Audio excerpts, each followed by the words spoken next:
Bonjour et bienvenue dans mon journal de lecture. Aujourd'hui, nous allons voyager dans le Far West avec Durango, je ne sais pas comment il faut le dire, une série de bandes dessinées dont j'ai lu pour l'instant ce tas ici, c'est-à-dire les 9 premiers albums. Les chiens meurent en hiver, les forces de la colère, Piège pour un tueur, mais encore Amos, Sierra sauvage, le destin d'un desperado, Loneville, une raison pour mourir, l'or de Duncan. Ces titres évidemment, tout de suite nous font rêver, nous emmènent dans ce monde du Far West et dans le western tel qu'il est souvent au fond présenté de manière caricaturale, et on n'échappe pas aux caricatures, on n'échappe pas plutôt aux stéréotypes, c'est-à-dire le personnage du justicier solitaire qui évidemment semble tout droit sorti d'un western spaghetti. Clint Eastwood, évidemment. Et on trouve d'autres personnages qui nous font penser au film. Là, les personnages féminins, ces femmes pulpeuses.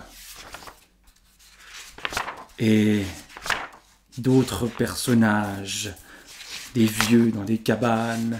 Et puis évidemment, cela se passe peut-être dans le sud des États-Unis, mais cela se passe aussi au Mexique.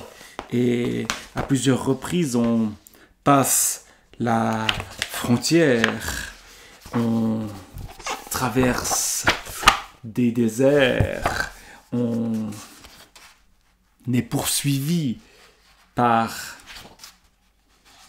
d'ignobles personnages qui veulent faire fortune, mais finalement qui se font massacrer.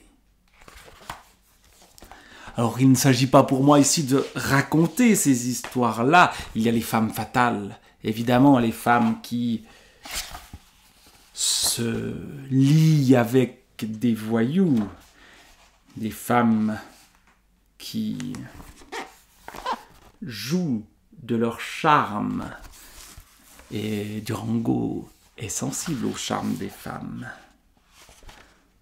Mais il y a aussi la violence des hommes qui n'est pas admise par Durango. Ces voyous qui tentent de violer une jeune fille, ces gens sans foi ni loi. Bref, Durango, c'est la violence, c'est la dureté, mais aussi la justice et la beauté de ce monde rude où il peut faire très froid, où il peut faire très chaud et où les hommes ont des couteaux, comme ici Amos qui est un Mexicain, qui sera un allié de Durango lorsqu'il se rendra au Mexique.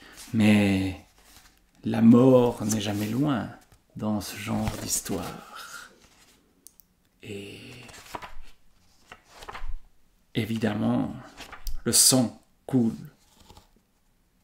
Le sang, le sexe, la violence, la vie mythique du western. Très cinématographique au fond comme bande dessinée. avec des titres qui font presque penser à James Bond, Piège pour un tueur, Les forces de la colère, ou surtout Une raison pour mourir. Bref, la lecture de ces bandes dessinées-là, c'est un retour vers le cœur d'un mythe, le mythe sauvage de l'Ouest. Et c'est ce qu'on y cherche, et c'est ce que j'y ai trouvé. Durango. Texte et dessin de Yves Swolf.